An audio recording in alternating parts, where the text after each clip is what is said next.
Kumusta sa inyong lahat?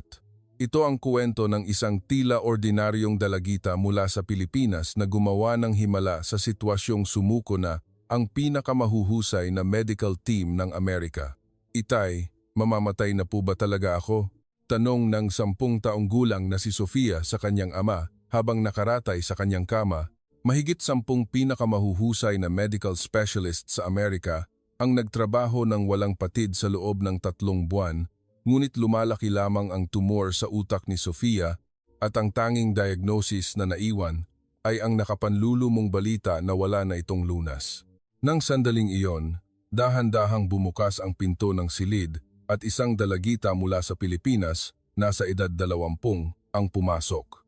May dala lamang siyang isang lumang bayong. Sino nga ba siya? At anong sikreto ang nakatago sa maliit na bayong na iyon? Kung sa tingin ninyo ay interesante ang video na ito, mangyaring mag-subscribe sa Dream Voice channel at pindutin ang like button. Ngayon, simulan na natin ang isang di kapani-paniwalang kwento. Si Robert Johnson ay isa sa mga nangungunang multibilyonaryo sa Wall Street, Amerika. Ang kanyang investment firm, ang Johnson Capital, ay may taunang benta na mahigit 200 bilyong yen at ang kanyang personal na yaman ay umabot na sa 80 bilyong yen. Siya ang tipo ng lalaki na kayang bilhin ang lahat ng gusto niya gamit ang pera. Ngunit ngayon, tanging desperasyon lamang ang makikita sa kanyang mukha. Dr. Smith, wala na po ba talagang ibang paraan? Nag-aalalang tanong ni Robert.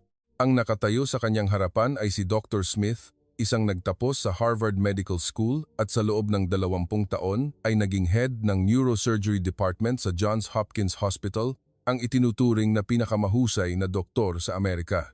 Ginoong Johnson, lubos po akong humihingi ng paumanhin. Sinubukan na namin ang lahat ng treatment na magagamit namin, mula sa pinakabagong gamma knife surgery, particle radiation therapy, hanggang sa immune checkpoint inhibitors.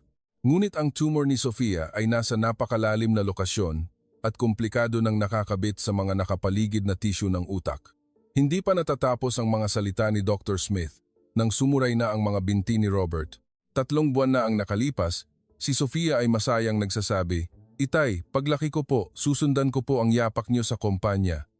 Ngayon, ang kanyang anak ay walang malay na nakahiga sa higaan ng ospital. Sa loob ng 3 buwan, ipinatawag ni Robert ang pinakamahuhusay na medikal na espesyalista sa mundo.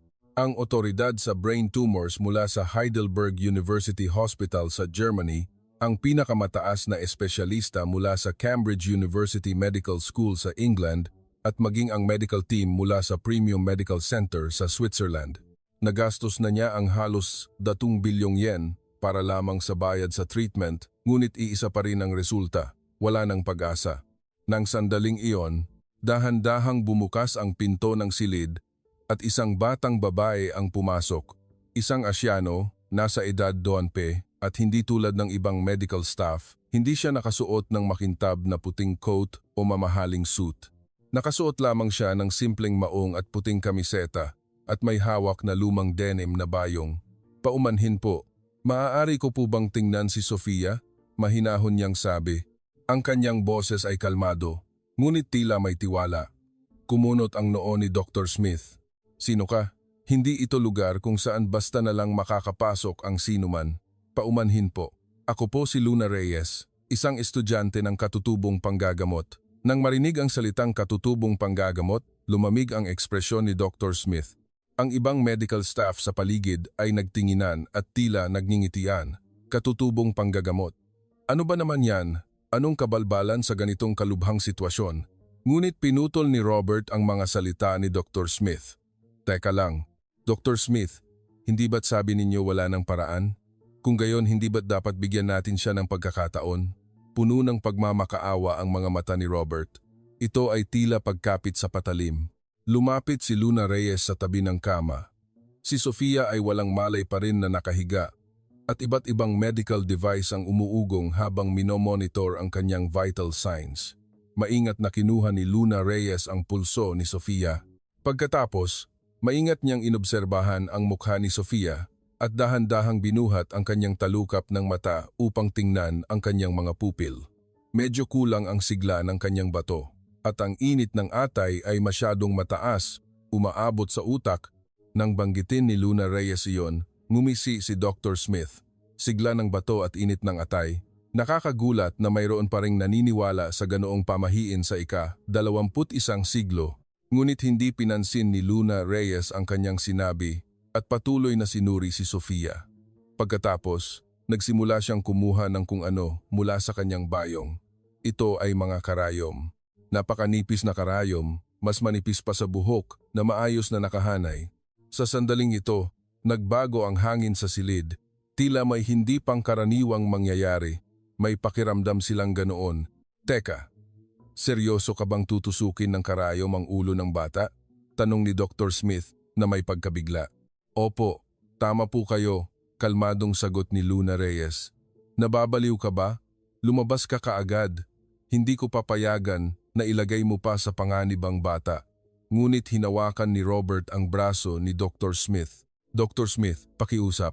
Bigyan niyo lang po siya ng isang pagkakataon bilang huling pag-asa. Wala na naman po tayong mawawala, hindi ba? May tunog ng desperasyon sa boses ni Robert. Ang taong nagtataglay ng lahat ng pera sa mundo ay naging napakaliit sa harap ng kanyang anak. Makakagawa nga ba si Luna Reyes ng himala? At sino nga ba talaga siya? Nagkrus ng braso si Dr. Smith at tinitigan si Luna Reyes. Ganito rin ang ginawa ng iba pang medical staff na nakatayo sa likuran niya. May kabuuang 12 doktor ang lahat ay tumitingin kay Luna Reyes na may pagdududa. Robert, bumalik ka sa katinuan. Hindi mo ba nauunawaan kung gaano kalubha ang sitwasyon ngayon? Sabi ni Dr. Smith kay Robert. Ang tumor sa utak ni Sofia ay matatagpuan sa brainstem. Iyon ang pinakamahalagang bahagi na nagre-regulate ng paghinga at tibok ng puso. Kung mali ang paghawak, maaari itong magdulot ng agarang kamatayan. Ngayon, ang batang babaeng ito ay sinasabi na tutusukin niya iyon ng karayom. Unti-unting lumakas ang boses ni Dr. Smith. Kami, na may 8 taon sa Harvard Medical School, 4 na taon sa residency program, at 20 taong clinical experience, ay sumuko na. Ano ang magagawa ng isang estudyanteng nasa edad 20? Si Luna Reyes ay nanatiling kalmado. Tahimik niyang inobserbahan ang ulo ni Sofia at kinumpirma ang ilang punto. Dr. Smith, hindi ko po binabalewala ang Western medicine. Magkaiba lamang po ang aming pamamaraan, mahinahon na sabi ni Luna Reyes. Nakatuon ang Western medicine sa pagtanggal o pagwasak ng tumor mismo, hindi ba? Ngunit ang katutubong panggagamot ay tumutulong sa buong katawan na ayusin ang balanse nito at gumaling ng kusa. Balanse, sabi mo? Ha? Ngayon, si Dr. Johnson naman ang tumawa. Siya ang head ng Oncology Department sa University of California, Los Angeles School of Medicine at isang doktor na nag-espesyalista sa treatment ng tumor sa loob ng 30 taon. Binibini, hindi ganoon kasimple ang oncology. Ang tumor ni Sofia ay grade 4 glioblastoma, ang pinakamalalang uri ng cancer. Nakakalat na ito sa nakapaligid na normal na tissue ng utak at may sukat na 3.2 cm. Sa ganitong sitwasyon, ayusin ang balanse gamit ang karayom. Sabi mo, tumango ang ibang doktor sa sinabi ni Dr. Johnson. Tama yan. Ilang dosenang uri ng treatment na ang sinubukan namin sa loob ng 3 buwan, dagdag ng isang batang doktor, ang pinakabagong MRI, stereotactic biopsy, 5-ala guided fluorescent surgery, ang chemotherapy drug na Temodal, at ang targeted therapy drug na Avastin, lahat ng ito ay world-class na treatment. Ngayon, ano ang gagawin niya sa karayom? Lumala ang tensyon sa silid. Ngunit si Luna Reyes ay hindi man lang natinag. Sa halip, lalo pa siyang nag-concentrate sa pagmamasid kay Sofia. Kapag tiningnan ko ang pulso ni Sofia, may kakulangan sa sigla ng bato at mataas ang init ng atay. At may bara sa mga daanan na nakakagulo sa kanyang kamalayan, bulong ni Luna Reyes. Ano? Sigla ng bato at init ng atay? Ano ba ang pinagsasabi mo? Iritableng tanong ni Dr. Smith. Sa katutubong panggagamot, ang tumor sa utak ay itinuturing na isang uri ng sagabal sa daloy ng vital energy at dugo sa buong katawan. Nabanggit ang Harvard Medical School, kaya medyo nagbago ang kapaligiran. Gayunpaman, hindi ibig sabihin nito na epektibo ito sa tumor sa utak, awkward na sabi ni Dr. Johnson. Siyempre po, hindi ko rin naman iniisip na kayang ganap na tanggalin ang tumor gamit lang ang karayom, tapat na pag-amin ni Luna Reyes. Gayunpaman, Kung mapapabuti ng acupuncture ang daloy ng dugo sa utak at maisaaktibo ang immune system, ang katawan ni Sofia ay maaaring bumuo ng sarili nitong kakayahan upang labanan ang tumor.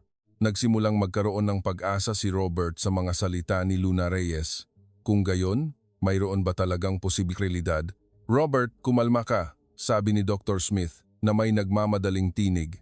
Sa sandaling ito, patuloy na lumalala ang kalagayan ng utak ni Sofia. Hindi natin masasayang ang oras sa mga hindi napatunayang treatment, hindi natin alam kung kailan ito magiging mapanganib. Hindi napatunayan? Mahinahong tanong ni Luna Reyes. Kung gayon, lahat ba ng treatment na ibinigay kay Sofia hanggang ngayon ay nagtagumpay? Sabi ninyo, ginawa ninyo ang lahat sa loob ng 3 buwan, ngunit ano ang resulta? Sa matalas na tanong ni Luna Reyes, natahimik ang silid. Walang sino man sa mga doktor ang makasagot. Hindi ko po susukuan si Sofia, matigas na sabi ni Luna Reyes. Kahit ako ay estudyante pa lamang at kulang sa karanasan, gusto kong tulungan si Sofia gamit ang karunungan ng katutubong panggagamot na aking natutunan. Sa sandaling iyon, mahinang umungol si Sofia. Nagtuon ang lahat ng pansin kay Sofia. Sa loob ng 3 araw, si Sofia ay walang ipinapakitang reaksyon, ngunit ngayon ay unang beses niyang naglabas ng tunog. Sofia, Sofia, tawag ni Robert sa kanyang anak, habang mahigpit na hawak ang kamay nito. Ngunit muling natahimik si Sofia. Muling tiningnan ni Luna Reyes ang pulso ni Sofia. Medyo lumakas ang pulso. Mukhang ito na ang pagkakataon. Pagkakataon? Ano ang ibig mong sabihin? Galit na tanong ni Dr. Smith. Sa katutubong panggagamot, napakahalaga ng timing ng treatment. Ang epekto ng treatment ay nagbabago depende sa kondisyon ng vital energy ng pasyente. Kung titingnan ko ang kalagayan ni Sofia ngayon, tila unti-unti nang bumabalik ang kanyang yang energy. Hawak na ni Luna Reyes ang karayom. Pakiusap, bigyan lang po ako ng isang pagkakataon. Kung walang pagbabago sa loob ng 30 minuto, titigil po ako kaagad. Tinitigan ni Robert si Dr. Smith. Dr. Smith, 30 minuto lang. Nagtinginan ang medical staff. Sa totoo lang, wala na rin silang magagawa. Sige, ngunit may kondisyon. Nag-aatubiling sumang-ayon si Dr. Smith. Lahat ng vital signs ay imomonitor ng real time at kung may anumang mapanganib na senyales, agad na ititigil. Opo, siyempre po. Tango ni Luna Reyes. Pagkatapos, maingat niyang sinimulang ilapit ang unang karayom sa ulo ni Sofia. Lahat ng nasa silid ay huminga ng malalim habang nagmamasid. Makakagawa nga ba ang acupuncture ni Luna Reyes ng himala o magiging totoo ang mga pangamba ng mga doktor? Huminto ang daliri ni Luna Reyes sa ulo ni Sofia. Maingat at tumpak siyang naghahanap ng tamang posisyon, tila isang eskultor na humahawak ng marmol. Ang bayhuhi ay eksaktong nasa tuktok ng ulo, ang punto kung saan nagtatagpo ang anterior-posterior midline at ang linya na nagkokonekta sa kaliwa at kanang tainga, bulong ni Luna Reyes. Bahagyang hinawakan ng kanyang daliri ang ulo ni Sofia, naghahanap ng eksaktong punto. Ang paraan ng paghahanap ng punto ay lubos na naiiba sa anatomy. Ang eksaktong posisyon ay natutukoy sa pamamagitan ng mga bony protrusion, muscle indentations, at katawan ng pasyente. Tiningnan ni Dr. Smith ang relo habang nakakrus ang braso. Sabi mo 30 minuto, kaya siguraduhin mong sundin mo yon. Ngayon ay 2:15 ng hapon, kaya hanggang 2:55 ng hapon. Naiintindihan ko po, tango ni Luna Reyes at kinuha ang unang karayom. Ang karayom ay napakanipis, tulad ng buhok at may haba na halos 3 cm. Teka, seryoso ka bang tutusukin mo iyan sa ulo ng bata? Nag-aalalang tanong ng isang nurse. Opo. Ngunit hindi po ito tatagos sa bungo. Ang karayom ay aabot lamang sa anit at muscle layer, paliwanag ni Luna Reyes. Sa katutubong panggagamot, ang lalim ng pagtusok ng karayom ay nag-iiba depende sa lugar, ngunit sa ulo, kadalasan ay 0.5 pulgada o humigit kumulang 1.3 cm lamang. Masyado pa ring mapanganib, sigaw ng isang batang doktor. Mayroong hindi mabilang na mga daluyan ng dugo at nerbiyo na dumadaan sa anit. Kung magkamali ng tusok, maaari itong magdulot ng pagdurugo o nerve damage. Ngunit inilagay na ni Luna Reyes ang karayom sa ulo ni Sofia. Sa katutubong panggagamot, ginagawa na ang pagtusok ng karayom sa ganitong mga punto ng mahigit 2,000 taon. Hindi ito mapanganib kung may tumpak na kaalaman sa anatomy at bihasang teknik. Sa sandaling iyon, maingat na ipinasok ni Luna Reyes ang karayom sa bayhuhi point ni Sofia. Ang karayom ay pumasok ng napakakinis at si Sofia ay walang ipinakitang reaksyon. Paano po iyan pumasok ng ganoon kadali? Nagulat na tanong ng nurse. Ang acupuncture ay hindi treatment na nagdudulot ng sakit. Kung ipapasok sa tamang anggulo at lalim at sa tamang bilis, halos hindi mararamdaman ng pasyente ang sakit, paliwanag ni Luna Reyes habang inihahanda ang pangalawang karayom. Susunod ay ang Shishenkong. 4 na puntos, 1 pulgada ang layo sa harap, likod, kaliwa at kanan mula sa bayhuhi. Maingat na tiningnan ni Dr. Smith ang medical monitor. Ang tibok ng puso ni Sofia, presyon ng dugo, oxygen saturation, at maging ang intracranial pressure ay lahat ay ipinapakita ng real time. Sa ngayon, wala namang pagbabago, bulong ni Dr. Johnson. Nagpatuloy si Luna Reyes sa pagtusok ng karayom. Pangalawa, pangatlo, pang-4, pang-5, may kabuuang 5 karayom ang tumpak na ipinasok sa ulo ni Sofia. Ngayon, itutusok ko ang huling karayom sa yintang. Tinukoy ni Luna Reyes ang gitnang bahagi ng noo ni Sofia. Sa pagitan ng mga kilay, ang yintang point ay ang pinakamalapit na punto sa prefrontal cortex ng utak. Ang pagtusok ng karayom dito ay nakapagpapabuti ng daloy ng dugo sa utak at nakapagpapalinaw ng kamalayan. Ang ika-6 na karayom ay pumasok sa noo ni Sofia. Ngayon, may kabuuang 6 na karayom ang nakatusok sa ulo ni Sofia, na tila maliliit na antena. Natapos na po ang pagtusok ng lahat ng karayom, kaya maghihintay po tayo ng sandali, sabi ni Luna Reyes. Ang acupuncture ay hindi treatment na may agarang epekto. Kadalasan, ang karayom ay iniiwan sa loob ng 15 hanggang 30 minuto at pagkatapos ay lumilitaw ang epekto. Ang mga doktor ay nanatiling nagdududa. Wala namang pagbabago hanggang ngayon, sabi ni Dr. Smith habang itinuturo ang monitor. Tibok ng puso, 78 beses. Presyon ng dugo, 110,070. Oxygen saturation, 98%. Intracranial pressure, 20 mmHg. Lahat ng numero ay pareho. 5 minuto pa lang po ang nakalipas, kalmadong sagot ni Luna Reyes. Ang treatment ng katutubong panggagamot ay hindi agad nagbabago ng mga numero tulad ng Western medicine. Unti-unti nitong isinasaaktibo ang natural na kakayahan ng katawan na gumaling. Lumipas ang oras, 10 minuto, 15 minuto, ang hangin sa silid ay unti-unting lumala. Ang mga doktor ay nagtinginan, tila sinasabi na, sa huli, kalokohan nga pala ito. Si Robert ay patuloy na hawak ang kamay ng kanyang anak, ngunit unti-unting lumitaw ang pagkadismaya sa kanyang mukha. Lumipas ang 25 minuto. 5 minuto na lang, sabi ni Dr. Smith habang tinitingnan ang relo. Sa ngayon, wala namang pagbabago. Lumitaw rin ang pag-aalala sa mukha ni Luna Reyes. Ngunit hindi pa rin siya sumusuko. Teka lang po sandali, nararamdaman ko na nagre-react na ang katawan ni Sofia. Nararamdaman mo? Hindi maaaring gawing medikal na desisyon ang ganoong subhetibong pakiramdam, malamig na sabi ni Dr. Johnson. Sa sandaling iyon, P.I.P. Biglang tumunog ang ECG monitor. Lahat ay nagulat at tumingin sa monitor. Ang tibok ng puso ay tumaas mula 78 hanggang 4 ito, sabi ng nurse. At ang intracranial pressure ay bumaba mula 20 hanggang 18. Nagtinginan ang mga doktor. Malinaw na may nangyayari na. Ang presyon ng dugo ay bahagyang tumaas din mula 110,070 hanggang 115,070, ulat ng isa pang nurse. Lumitaw ang ngiti sa mukha ni Luna Reyes. Nagsimula na po, mahinahon niyang sabi. Nagigising na ang katawan ni Sofia, ngunit si Dr. Smith ay nanatiling nagdududa. Ang ganitong uri ng pagbabago ay nasa loob ng normal na physiologic fluctuation. Hindi ito masasabing medikal na makabuluhang pagbabago. Talaga po ba? Muling kinuha ni Luna Reyes ang pulso ni Sofia. Mas malakas na ang pulso at nagsimula ng maging regular. Eksakto sa sandaling iyon, bahagyang kumislot ang talukap ng mata ni Sofia. Ayan, gumalaw ang mata ni Sofia. Sigaw ni Robert na may tuwa. Lahat ay tumuon sa mukha ni Sofia. At totoo nga, muling kumislot ang talukap ng mata ni Sofia. Sofia, Sofia, tawag ni Robert sa pangalan ng kanyang anak. At nangyari ang di kapani-paniwala.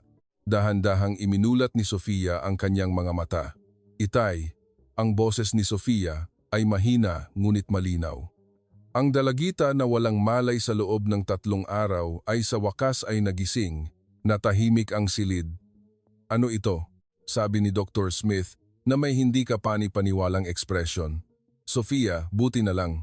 Niyakap ni Robert ang kanyang anak at umiyak. Tahimik na nagsimulang alisin ni Luna Reyes ang mga karayom isa-isa mula sa ulo ni Sofia.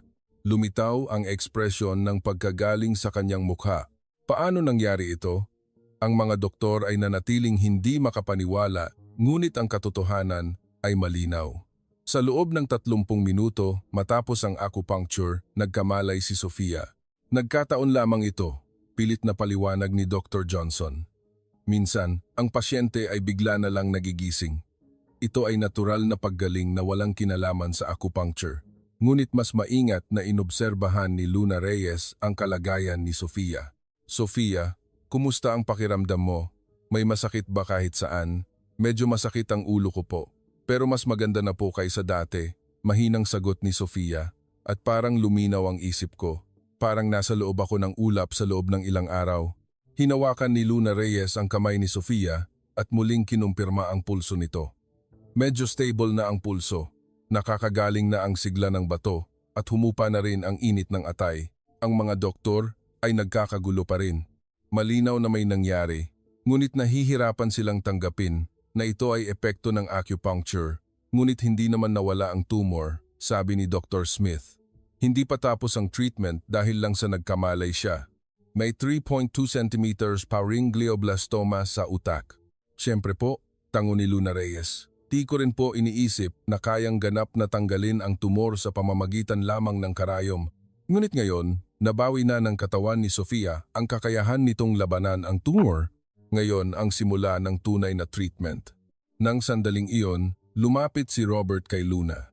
Dr. Reyes, maraming salamat po talaga. Hindi ko po alam kung paano magpapasalamat. Medyo maaga pa po para magpasalamat mapagkumbabang, sabi ni Luna Reyes. Kailangan pa po ng mas matagal na treatment. Kung pagsasamahin ang acupuncture, herbal medicine, at western medical treatment, mas maganda po ang magiging resulta. Ang mga doktor ay may komplikadong damdamin. Malinaw na may nangyari, ngunit hindi nila alam kung paano ito ipapaliwanag. Ito nga ba talaga ang epekto ng acupuncture? O isa lamang itong pagkakaton? At sino nga ba talaga si Luna Reyes? 2 oras na ang nakalipas, mula nang magising si Sofia. Sa pasilyo sa labas ng silid ng pasyente, may emergency meeting ang medical team. Paano po natin ipapaliwanag ito? Tanong ng isang batang resident na may pagkalito. Ang pasyenteng walang malay sa loob ng 3 araw ay biglang nagising matapos tusukan ng ilang karayom. Nag-iling si Dr. Smith na may galit. Dapat may ibang dahilan. Baka ang mga treatment na ginawa namin sa loob ng 3 buwan ay naipon at nagkaroon ng epekto. Ngunit masyado pong tumpak ang timing, putol ng nurse. Eksaktong 25 minuto matapos tusukan ng karayom, nagkamalay siya. Ang sabihin na nagkataon lang ito ay, nagkataon lang iyon, matigas na sabi ni Dr. Johnson. Hindi maaaring magpakita ng epekto ang isang hindi medikal na napatunayang treatment sa brain tumor. Mula noong huling bahagi ng ika-20 siglo, bilyon-bilyong pag-aaral ang nagpatunay na ang epekto ng alternative medicine ay placebo effect lamang. Sa kabilang dulo ng pasilyo, naririnig ni Luna Reyes ang kanilang usapan. Kalalabas lang niya mula sa pagsusuri sa kalagayan ni Sofia. Dr. Reyes, tawag ni Dr. Smith kay Luna Reyes. Maaari po ba tayong mag-usap sandali? Lumapit si Luna Reyes sa medical team. Opo, ano po iyon? Sa totoo lang, hindi pa rin po kami makapaniwala, diretso na sabi ni Dr. Smith. Nakakagulat na nagising si Sofia, ngunit hindi pa rin po kami sigurado kung ito ba talaga ay dahil sa iyong acupuncture. Nauunawaan ko po. Hindi po maiiwasan ang pagdududa, kalmadong sagot ni Luna Reyes. Kung ako po ang nasa inyong kalagayan, ganoon din po ang aking reaksyon. Kung gayon, Paano mo ito patutunayan? Hamon na tanong ni Dr. Johnson. Ang medisina ay dapat reproducible at scientifically verifiable. Hindi ito mapapatunayan ng isang insidente lang. Nag-isip sandali si Luna Reyes. Kung gayon, sana ay patuloy ninyo po itong obserbahan. Sa pamamagitan ng pagbabago sa kalagayan ni Sofia, pagbabago sa kalagayan? Ngayon, nagkamalay nga si Sofia, ngunit hindi pa siya ganap na gumaling. Patuloy po nating ipagpatuloy ang acupuncture sa loob ng ilang araw at tingnan kung paano ito magbabago. Nang sandaling iyon, lumabas si Robert mula sa silid ng pasyente.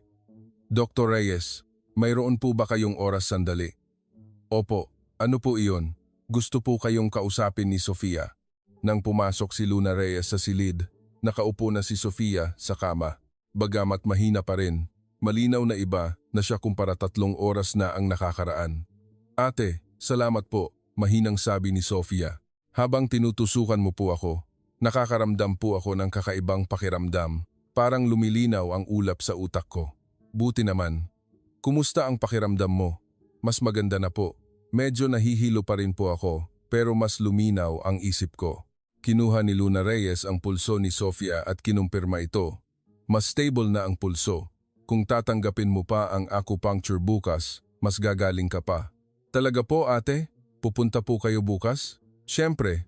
Nang sandaling iyon, pumasok si Dr. Smith sa silid. Sofia, kumusta ang pakiramdam mo? Dr. Smith, mas maganda na po ang pakiramdam ko. Masayang ngumiti si Sofia. Ang tagal na po nang huling luminaw ang isip ko. May komplikadong ekspresyon si Dr. Smith. Malinaw na gumagaling ang pasyente, ngunit nahihirapan siyang tanggapin ang dahilan nito. Sofia, subukan nating mag-MRI ulit bukas. Kailangan nating kumpirmahin kung paano nagbago ang tumor. Tumango si Sofia. Pagkalabas ng silid, muling sumama si Dr. Smith sa medical team sa pasilyo. Ano ang gagawin natin? Tanong ng isang batang doktor. Malinaw na gumagaling ang pasyente, ngunit hindi ito maipaliwanag ng medisina na aming natutunan. Oo nga po, sang-ayon ng nurse. 15 taon na po akong nurse, ngunit ngayon lang po ako nakakita ng ganitong kaso. Bumuntong hininga si Dr. Smith. Tingnan muna natin ang resulta ng MRI bukas at pagkatapos ay magpasya. Kung walang pagbabago sa laki o hugis ng tumor, malaki ang posibilidad na ito ay pansamantalang paggising ng kamalayan. Kung gayon, posible rin po bang mawalan ulit siya ng malay? Minsan, nangyayari ang ganito sa mga pasyente ng brain tumor. Mga kaso kung saan pansamantalang nagigising ang kamalayan at pagkatapos ay muling lumala, nagsimula silang pag-usapan si Luna Reyes. Gayunpaman, sino nga ba ang batang babae na iyon? Sabi niya estudyante siya ng katutubong panggagamot, ngunit tila hindi siya ordinaryong nag-iling si Dr. Johnson. Kahit bihasa pa, sa huli ay hindi pa rin ito siyentipikong treatment.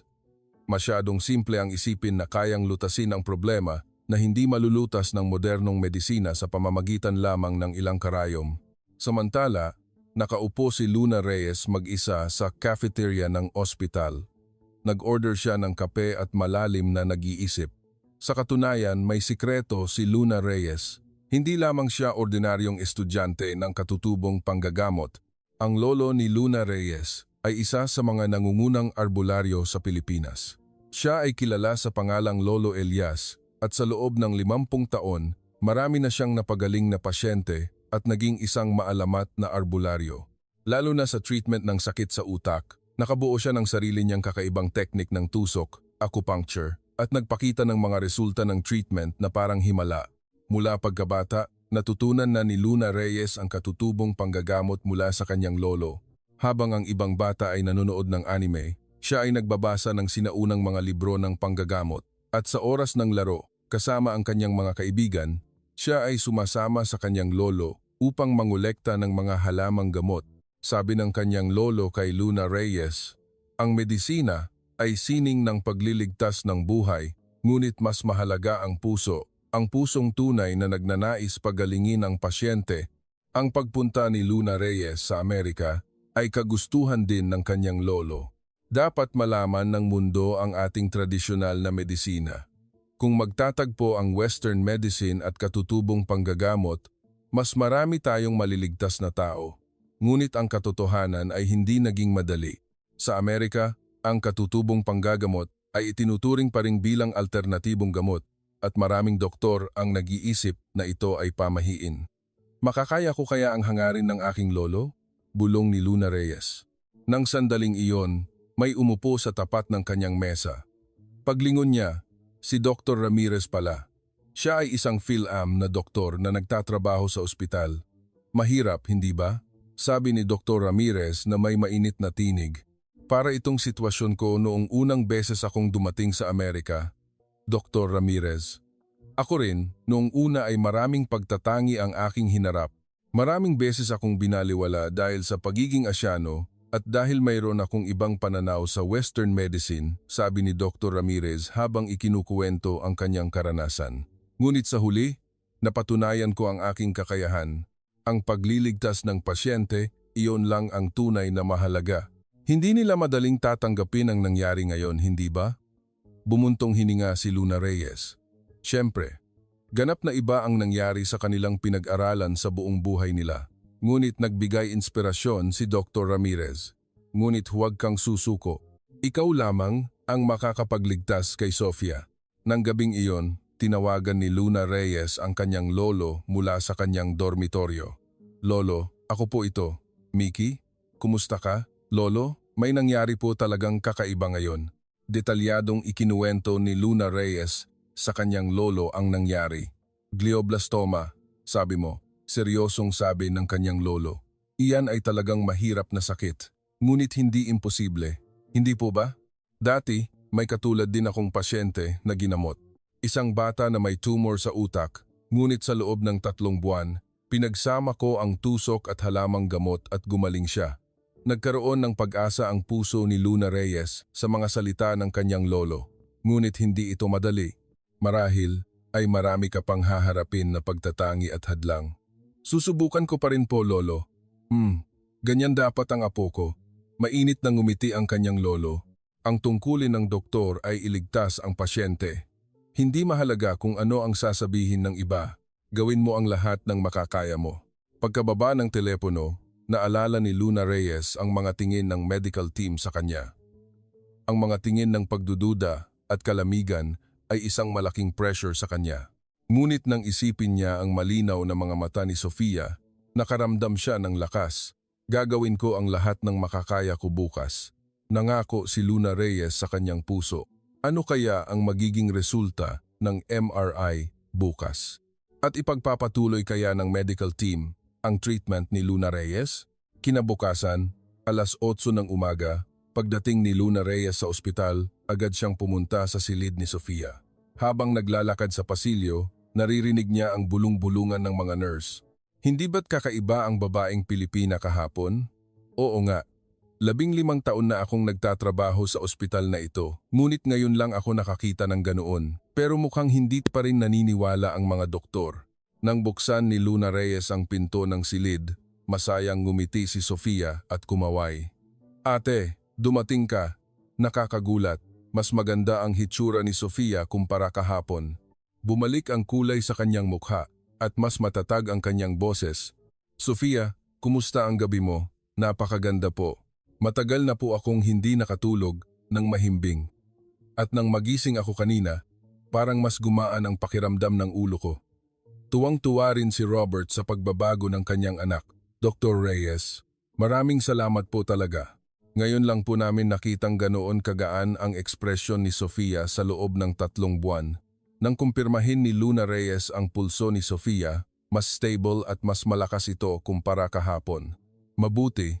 Handa ka na ba para sa acupuncture ngayon? Opo. Simula po nang tusukan ako ng karayom kahapon, talagang gumaan ang pakiramdam ko. Nang sandaling iyon, pumasok si Dr. Smith kasama ang ilang medical staff. May pagdududa pa rin sa kanilang mga mukha. Sofia, may MRI scan ka ngayong araw. Tara na sa imaging room. Opo, doktor.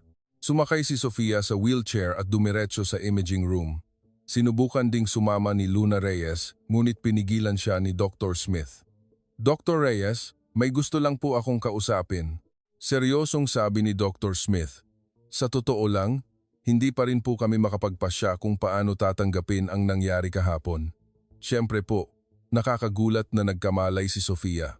Ngunit hindi pa rin po kami sigurado kung ito ba ay dahil sa acupuncture.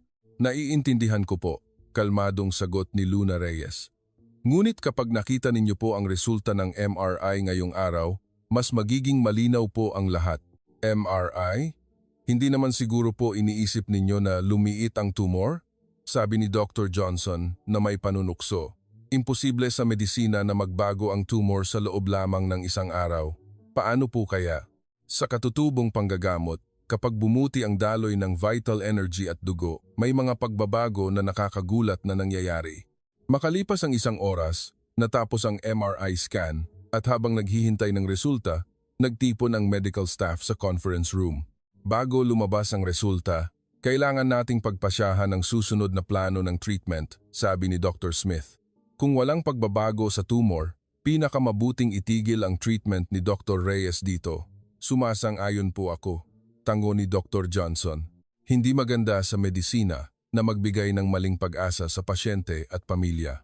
Nang sandaling iyon, may tawag mula sa radiology department na lumabas na ang resulta ng MRI. Lumabas na raw po ang resulta. Tingnan natin. Nagtungo ang medical staff sa radiology department. Sumunod din si Luna Reyes. Si Dr. Wilson, ang propesor ng radiology department, ay nag-iiling habang tinitingnan ang computer screen. Kumusta, Dr. Wilson? Tanong ni Dr. Smith. Kakaiba, sabi ni Dr. Wilson habang itinuturo ang screen. Ang laki ng tumor ay nanatiling 3.2 centimeters, walang pagbabago. Ngunit ang pamamaga sa paligid ng tumor ay kitang-kita na nabawasan at mukhang bumaba rin ang intracranial pressure. Nagtinginan ang medical staff. Nabawasan ang pamamaga? Kung ikukumpara sa imahe kahapon, malinaw ang pagkakaiba. Ipinakita ni Dr. Wilson ang MRI scan kahapon at ngayong araw. Tingnan ninyo ito. Ang puting bahagi sa paligid ng tumor ay ang pamamaga, ngunit lumiit na nga ito. Mahinahong nagsalita si Luna Reyes. Sa katutubong panggagamot, ang tumor sa utak ay itinuturing na sanhi ng pagbara sa utak. Kung mapapabuti ang daloy ng vital energy at dugo sa pamamagitan ng tusok, hihina ang pamamaga at bababa ang presyon. Ngunit ang tumor mismo ay hindi nagbago, hindi ba? Puna ni Dr. Smith. Tama po. Ngunit kahit nabawasan lang ang pamamaga, malaki na ang pagbabago sa sintomas ng pasyente, paliwanag ni Luna Reyes. Ang pagkawala ng kamalayan at neurological symptoms ng mga pasyente ng brain tumor ay kadalasang sanhi ng pamamaga sa paligid ng tumor, higit sa tumor mismo. Tumango si Dr. Wilson. Tama yan.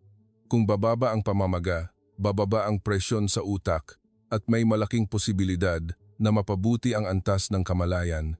Ang medical staff ay may komplikadong damdamin. Malinaw na may pagbabago, ngunit nag-aatubili pa rin silang tanggapin na ito ay epekto ng acupuncture. Gayunpaman, baka pansamantala lang ito, sabi ni Dr. Johnson. Posible rin na bumalik ito sa dati pagkatapos ng ilang araw.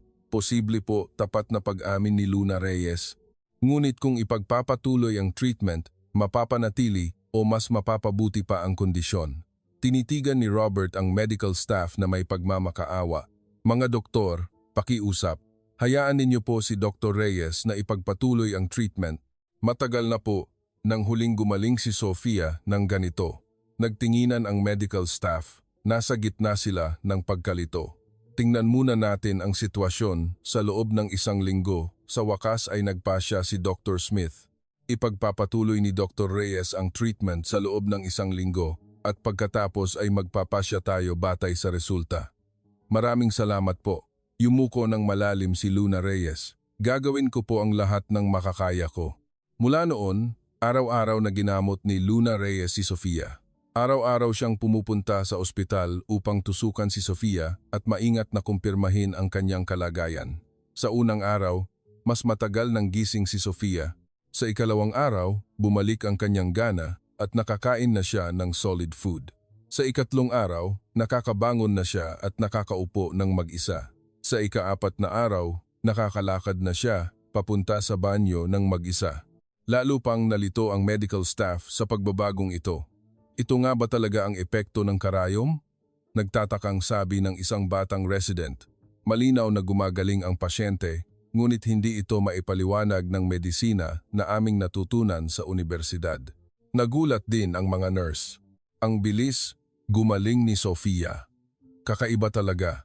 Ngunit ang ilang doktor ay nanatiling nagdududa, maaaring pansamantalang paggaling lamang ito. Kadalasan, ang tumor ay bumubuti at lumalala ng paulit-ulit, matigas na sabi ni Dr. Johnson. Sa ika-5 araw, may hindi inaasahang nangyari. Biglang sumakit ng matindi ang ulo ni Sofia. Aray, ang sakit ng ulo ko. Nagsimulang umiyak si Sofia. Ate, bakit po ganito kasakit? Nagmamadaling dumating ang medical staff. Ano po ang nangyari? Bigla po siyang inatake ng matinding sakit ng ulo, ulat ng nurse. Matatalim na tiningnan ni Dr. Smith si Luna Reyes. Dr. Reyes, paano mo ito ipapaliwanag? Nagulat din si Luna Reyes. Hindi niya inaasahan na biglang lalala ang kalagayan ni Sofia, na maayos na gumagaling. Teka lang po, maaari ko po bang tingnan si Sofia? Nang tingnan ni Luna Reyes ang pulso ni Sofia, malinaw na iba ito kumpara kahapon. Mabilis at irregular ang pulso. Muling tumaas ang init ng atay. Init ng atay? Iyan na naman ba ang usapan? Malamig na sabi ni Dr. Johnson. Habang lumalala ang pasyente, ang ganoong hindi siyentipikong teorya. Sandali po, mas maingat na inobserbahan ni Luna Reyes si Sofia. May kakaiba po bang nangyari kagabi? Oo. Pumalakpak si Robert. Kagabi, kinain ni Sofia ang paborito niyang chocolate cake. Marami. Masaya ako dahil bumalik ang gana niya. Iyon ang dahilan, tango ni Luna Reyes. Sa katutubong panggagamot, kapag masyadong maraming matamis ang kinakain, nagkakaroon ng dampness at tumataas ang init ng atay. Hindi ito maganda lalo na sa mga pasyente ng tumor sa utak. Dahil sa chocolate, sumakit ang ulo, hindi makapaniwalang tanong ni Dr. Smith. Kung tutusukan ko siya ng karayom ngayon, agad po siyang gagaling, may kumpiyansang sabi ni Luna Reyes. Ang medical staff ay nagdududa, ngunit wala na silang ibang epektibong paraan. Muling nagsimulang tusukan ni Luna Reyes ang karayom. Sa pagkakataong ito, iba't ibang punto ang kanyang tinusukan. Tutukusin ko ng karayom ang Taichung at Hegu upang ibaba ang vital energy at ang Zhongwan upang alisin ang dampness. Makalipas ang 30 minuto, parang himala, nawala ang sakit ng ulo ni Sofia. Aba, ate, nawala ang sakit ng ulo ko. Nagulat na sabi ni Sofia. Ang medical staff ay nawalan ng imik. Sa pagkakataong ito, eksaktong 30 minuto matapos ang acupuncture, nawala ang sintomas. Ito ba talaga ay isang serye ng pagkakataon? O ito ba ang tunay na epekto ng katutubong panggagamot? Dumating ang huling araw ng isang linggong na pagkasunduan. Dumating si Luna Reyes sa ospital ng mas maaga kaysa karaniwan. Ngayon ang mahalagang araw kung saan mapagpasyahan kung maipagpapatuloy niya ang kanyang treatment. Pagpasok niya sa silid ni Sofia, isang nakakagulat na tanawin ang bumungad sa kanya. Nakabangon na si Sofia sa kama, nakatayo sa tabi ng bintana at tinitingnan ang labas. Ate, tingnan mo! Nakakalakad na po ako mag-isa. Sumigaw si Sofia at tumakbo papunta kay Luna Reyes na nakabuka ang kanyang mga braso. Ang batang walang malay, 1 linggo na ang nakalipas ay ngayon ay masiglang tumatakbo. Ang galing talaga. Hindi na po masakit ang ulo ko at hindi na rin po ako nahihilo. Tuwang-tuwa rin si Robert. Dr. Reyes, lahat po ito ay dahil sa inyo. Hindi ko po alam kung paano magpapasalamat. Hindi pa po tapos ang lahat, mapagkumbabang sabi ni Luna Reyes. Hindi pa po ganap na nawawala ang tumor, kaya kailangan pa ring ipagpatuloy ang treatment. Nang sandaling iyon, pumasok si Dr. Smith kasama ang ilang medical staff. Komplikado ang kanilang ekspresyon. Malinaw na nakakagulat ang paggaling ng pasyente, ngunit nahihirapan pa rin silang tanggapin ang dahilan nito. Sofia, gawin natin ang huling pagsusuri ngayong araw. Opo, Doktor, masayang sagot ni Sofia. 1 oras pagkatapos, lumabas ang resulta ng neurological examination. Si Dr. Santos, ang neurologistang in charge, ang nagpaliwanag ng resulta. Napakakagulat talaga, sabi ni Dr. Santos habang tinitingnan ang examination paper. 1 linggo na ang nakalipas, ang Glasgow Coma Scale ni Sofia ay 3. Ito ang pinakamalubhang kalagayan ng impaired consciousness. Ngunit ngayon, ito ay 15, ganap na normal.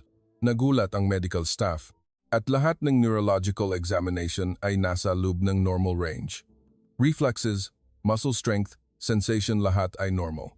Totoo bang lahat ng numero ay normal? Hindi makapaniwalang tanong ni Dr. Smith. Sa loob ng 30 taon ko bilang neurosurgeon, ngayon lang ako nakakita ng ganitong kabilis na paggaling. Nang sandaling iyon, may tawag mula sa radiology department na lumabas na ang huling resulta ng MRI. Ang huling MRI, tingnan natin. Muling nagtungo ang medical staff sa radiology department. Nagiiling si Dr. Wilson habang tinitingnan ang screen. Hindi ka pani-paniwala.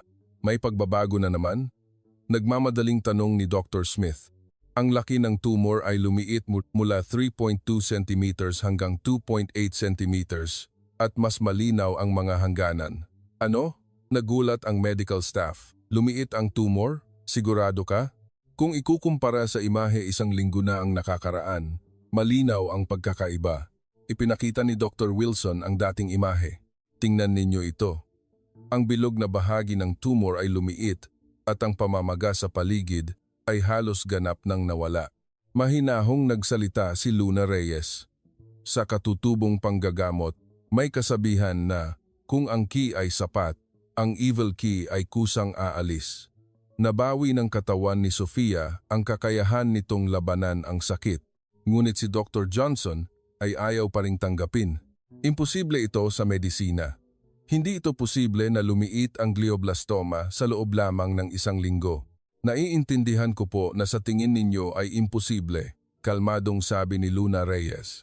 Ngunit ang resulta ang nagsasabi ng lahat, hindi ba? Bumuntong hininga ng malalim si Dr. Smith. Dr. Reyes, sa totoo lang nalilito kami ngayon. Ang nangyari ay hindi maipaliwanag ng medisina na aming pinag-aralan sa buong buhay namin at ng mga tinatanggap na teorya. Hindi ko rin po inaasahan na ganoon kabilis ang epekto, tapat na pag-amin ni Luna Reyes. Ngunit dahil bata pa si Sofia at malakas ang kanyang kakayahang gumaling, mas mabilis siyang nag-react. Nang sandaling iyon, dumating si Sofia sa radiology department kasama ang kanyang ama. Mga doktor, talagang gumaling na po ako?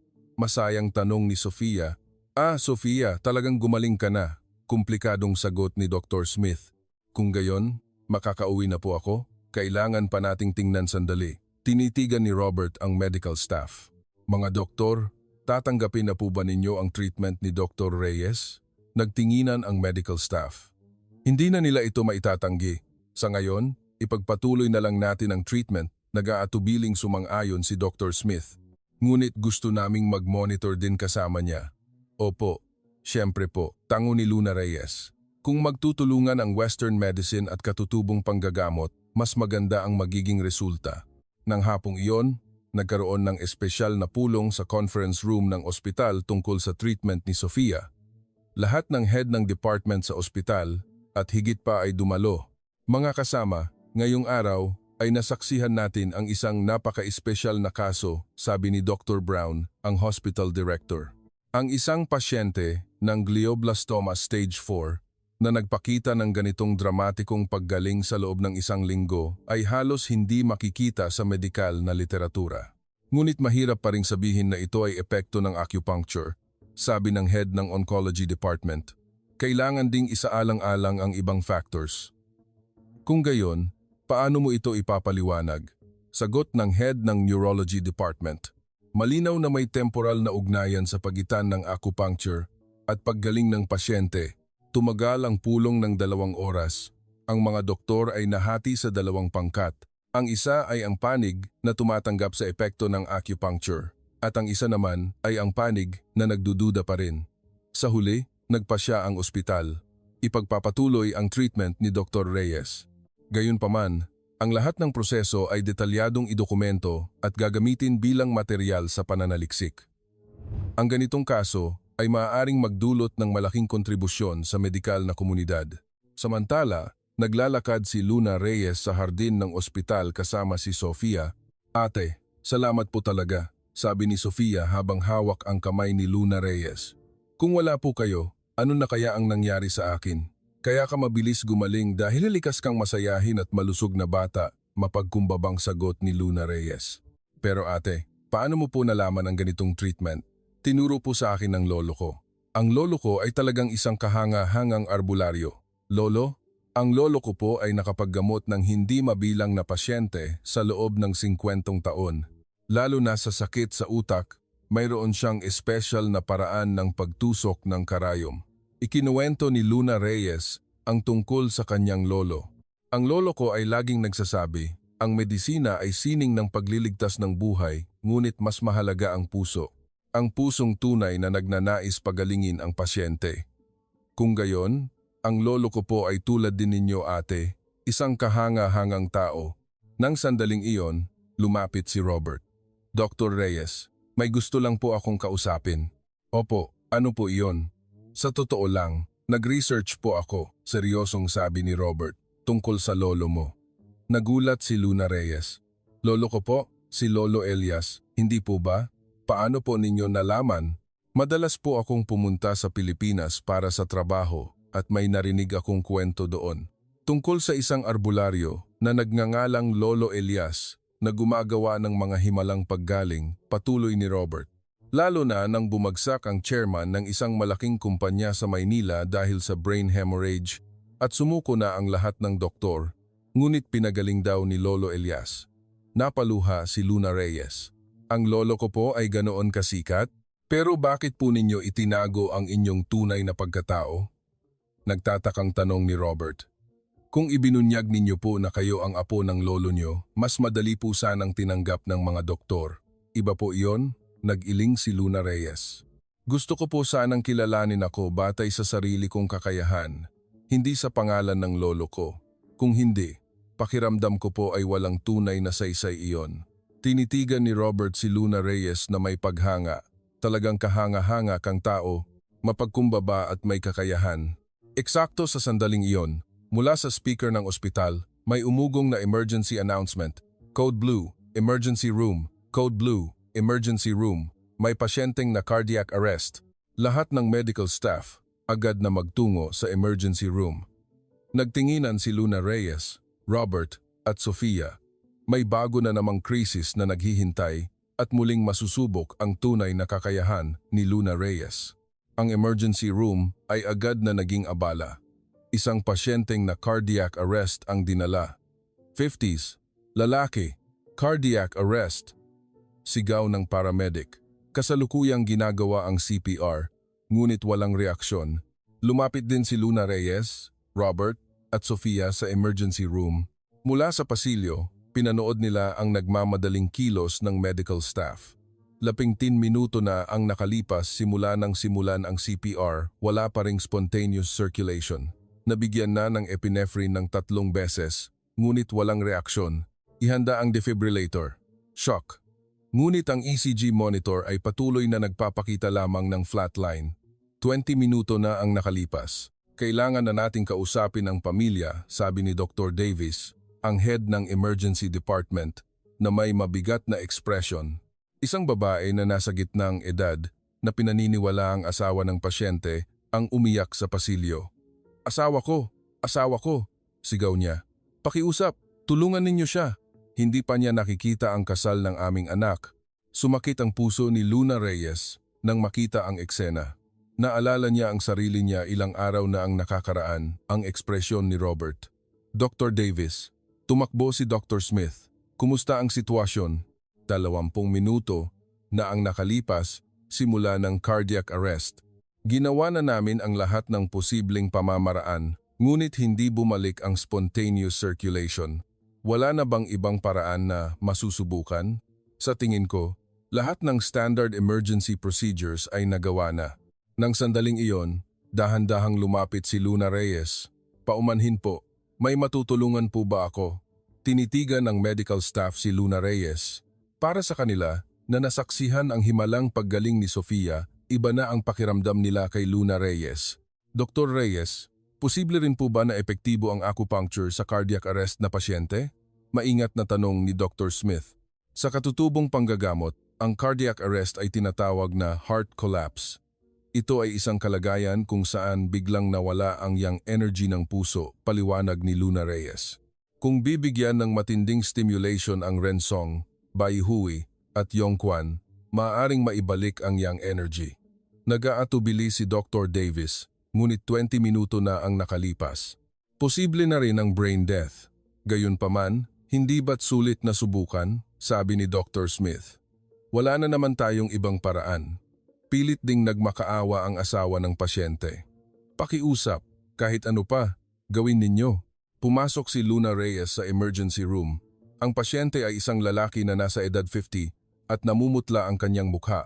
Ipagpatuloy ang CPR habang ako ay nagtutusok, sabi ni Luna Reyes at inihanda ang mga karayom. Ang renzong ay nasa gitna ng ilong at itaas na labi. Ang pagbibigay ng matinding stimulation dito ay may epekto sa pagbawi ng kamalayan.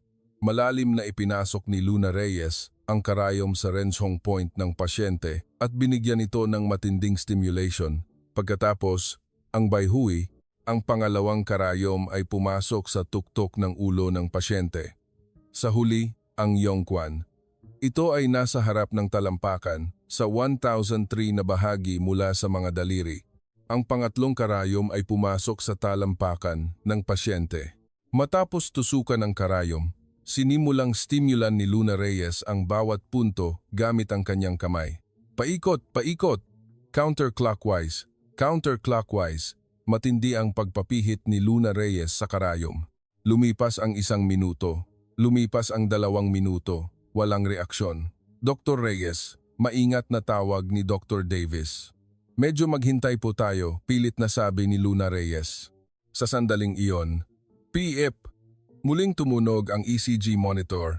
May tibok ng puso, sigaw ng nurse. Bumalik ang spontaneous circulation. Agad na nagkagulo ang emergency room. Presyon ng dugo 90, pulso 78, oxygen saturation 85% at tumataas. Hindi ka pani-paniwala, bulong ni Dr. Davis. Bumalik ang spontaneous circulation matapos ang 25 minuto mula ng cardiac arrest.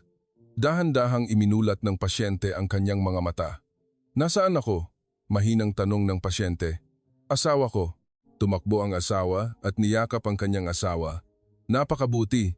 Lahat ng medical staff sa emergency room ay nawalan ng imik. Ang itinuturing na imposible sa medisina ay muling nangyari. Dr. Reyes, tuwang-tuwang sabi ni Dr. Smith. Muli kang nagligtas ng buhay. Mabuti po, bumuntong hininga si Luna Reyes. Ngunit hindi pa po ganap na ligtas.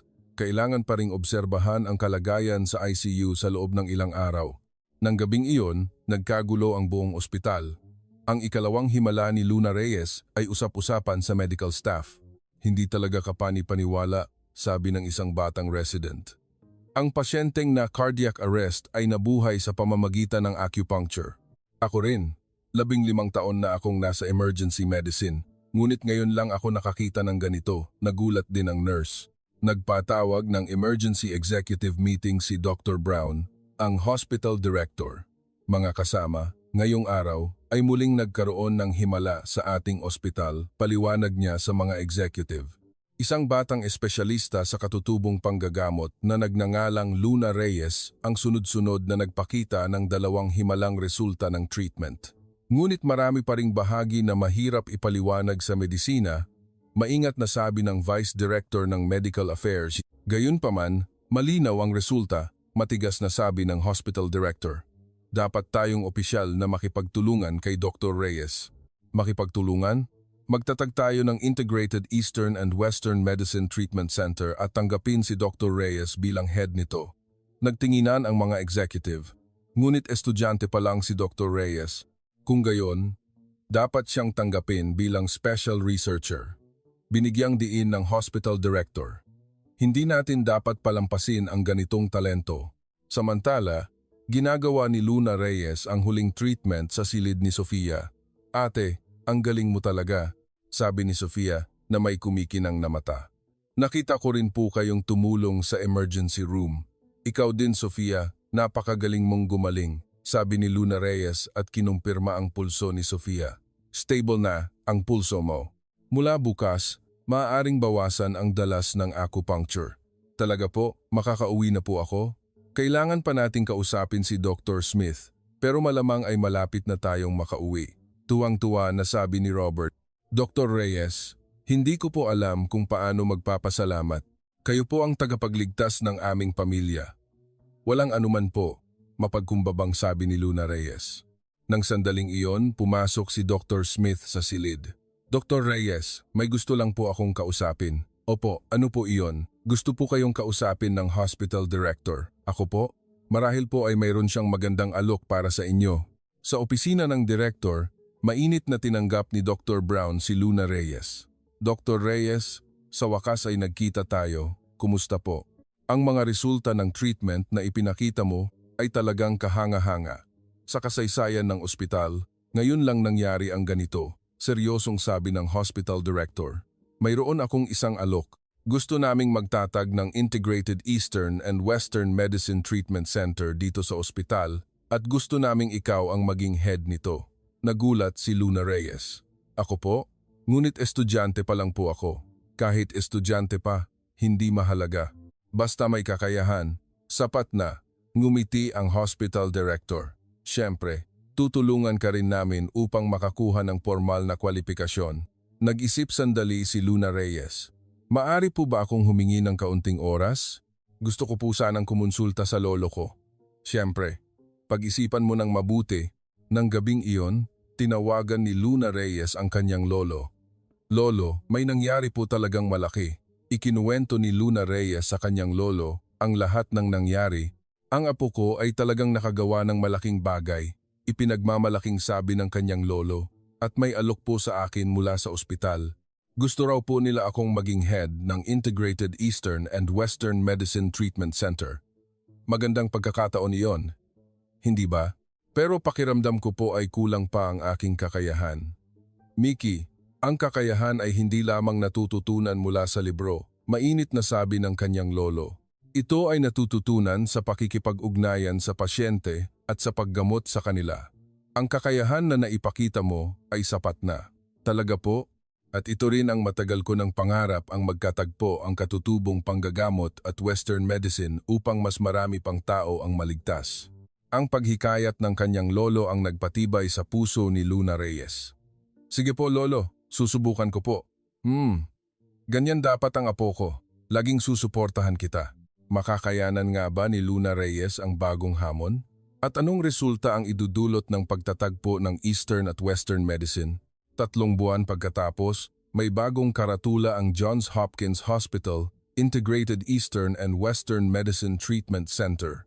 At sa harap ng center na iyon, araw-araw ay may mahabang pila ng mga pasyente.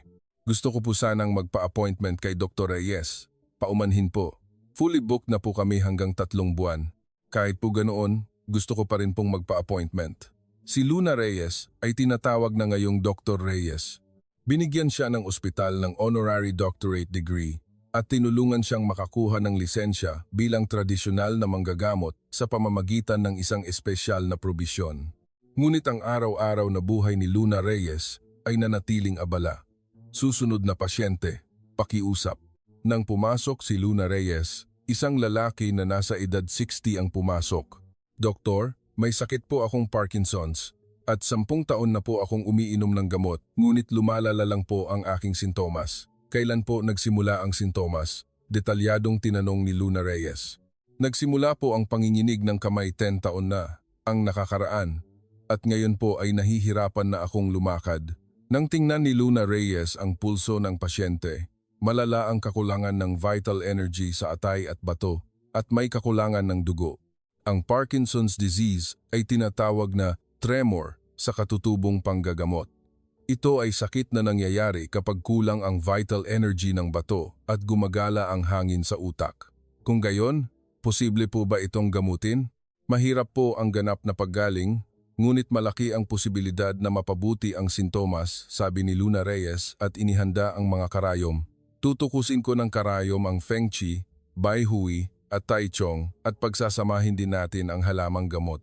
Makalipas ang 30 minuto, humina ang panginginig ng kamay ng pasyente. Aba, talagang humina ang panginginig. Nagulat na sabi ng pasyente. Doktor, maraming salamat po talaga. Ang ganitong mga bagay ay nangyayari ng 12-dosenang beses sa isang araw. Ang mga pasyente ng malubhang sakit na hindi malutas ng Western medicine ay bumibisita kay Luna Reyes at umuuwi na nagamot. Alas 6 ng hapon, natapos ang lahat ng konsultasyon at binisita ni Luna Reyes ang silid ni Sofia. Nakauwi na si Sofia, ngunit bumalik siya sa ospital para sa regular check-up. Ate, masayang tumakbo si Sofia. Ang Sofia ngayon ay ganap na malusog na bata. Sofia, kumusta ang resulta ng check-up ngayon? Ganap na normal daw po. At halos wala na po ang tumor. Masayang sabi ni Sofia. Tuwang-tuwa rin si Robert. Dr. Reyes, maraming salamat po talaga. Sino po ang mag-iisip na magiging ganito kalusog si Sofia?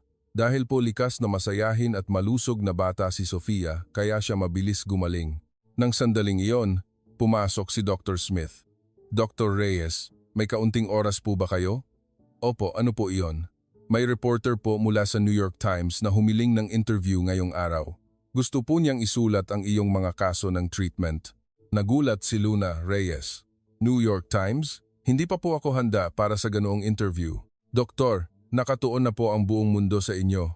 Ipinakita ni Dr. Smith ang isang tablet. Tingnan po ninyo ito. Ang CNN, BBC at maging ang NHK ng Japan ay nag-uulat tungkol sa inyong mga kaso ng treatment.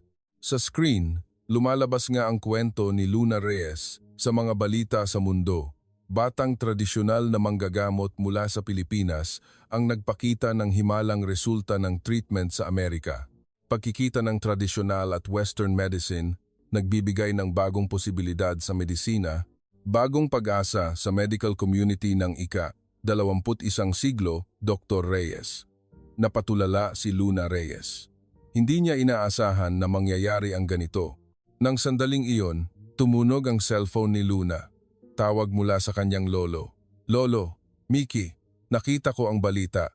Puno ng pagmamalaki ang boses ng kanyang lolo. Ang apo ko ay talagang nakagawa ng malaking bagay.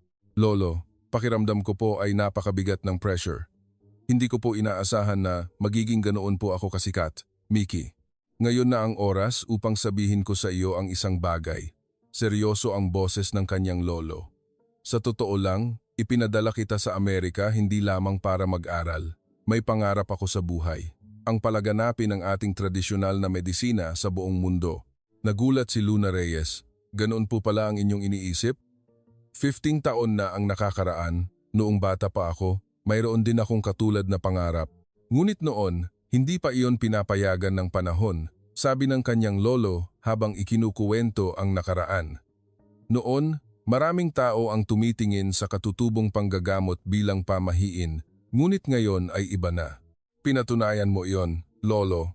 Mickey, ngayon, ang dapat mong gawin ay ipaalam sa mas maraming tao ang ganda ng ating medisina. Bumigat ang puso ni Luna Reyes sa mga salita ng kanyang lolo. Pero mag-isa po ako. Masyado po itong mabigat. Hindi ka nag-iisa. Nandito ako. At may mga tao na naniniwala at sumusunod sa iyo, hindi ba? Nang sandaling iyon, bumukas ang pinto ng silid at pumasok si Dr. Ramirez. Dr. Reyes, may magandang balita po ako. Ano po iyon? Gusto po kayong imbitahan ng Harvard University Medical School bilang professor. Nais po nilang magtatag ng bagong katutubong panggagamot program at gusto po nilang ikaw ang maging head nito. Nagulat si Luna Reyes. Harvard University? At may isa pa pong balita, patuloy ni Dr. Ramirez. May tawag mula sa World Health Organization.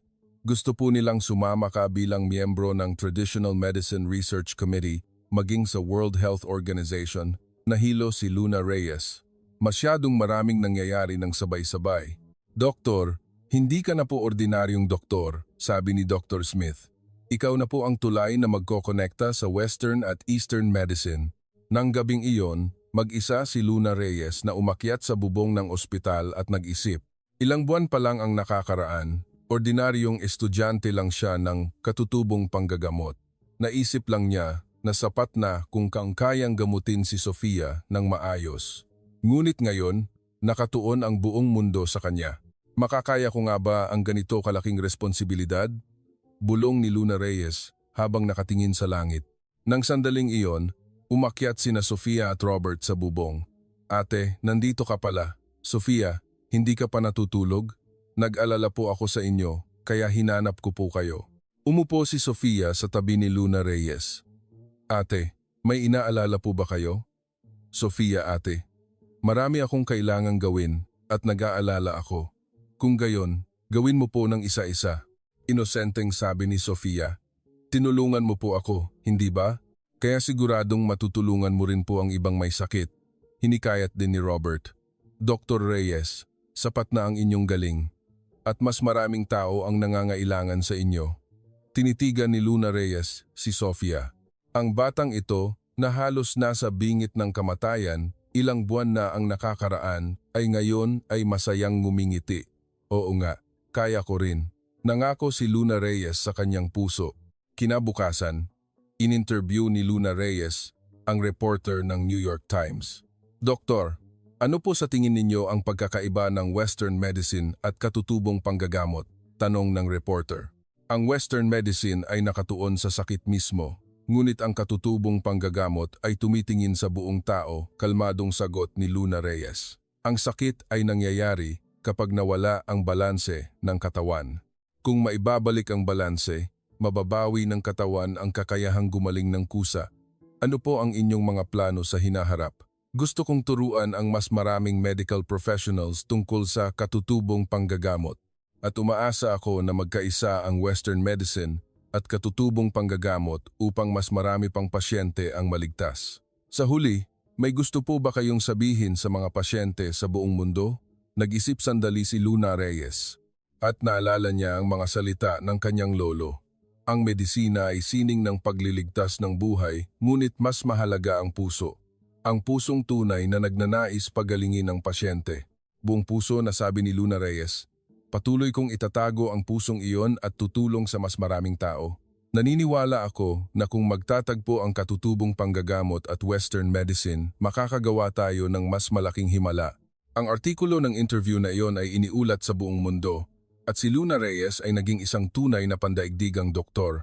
Ngunit sa kanyang puso, patuloy na nabubuhay ang turo ng kanyang lolo, ang pusong tunay na nagnanais pagalingin ang pasyente. Hanggat naroon ang pusong iyon, patuloy nagagawa si Luna Reyes ng mas maraming himala. Ano kaya ang magiging kinabukasan ni Luna Reyes? At anong pagbabago ang idudulot ng pagtatagpo ng Eastern at Western medicine sa medical community?